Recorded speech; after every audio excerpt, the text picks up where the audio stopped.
Bonjour à tous. Aujourd'hui, nous avons choisi un mot important en immobilier, le financement. Alors vous le savez tous, il n'y a pas de marché immobilier sans financement immobilier.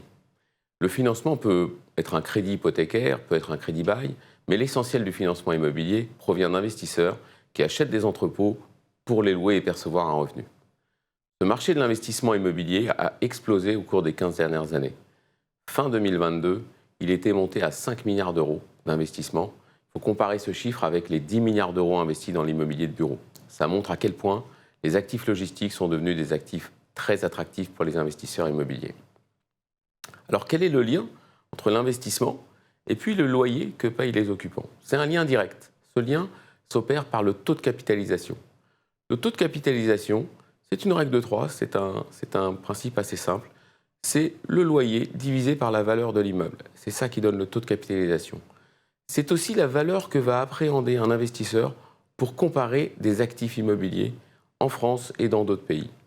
Par exemple, un investisseur qui estime que le taux de capitalisation en logistique est de 5%, applique ce taux à une valeur d'immeuble qui peut être de l'ordre de 1 000 euros, ça donne un loyer de 50 euros. S'il estime qu'au contraire, ce taux de capitalisation est à 6%, le loyer sera de 60 euros. C'est fondamental. Fin 2021, les taux de capitalisation en logistique étaient presque à 3%. On pouvait donc louer des immeubles neufs qui valaient autour de 1 000 euros, autour de 30 euros par mètre carré par an. Ces mêmes taux aujourd'hui sont presque à 6% sur certains secteurs.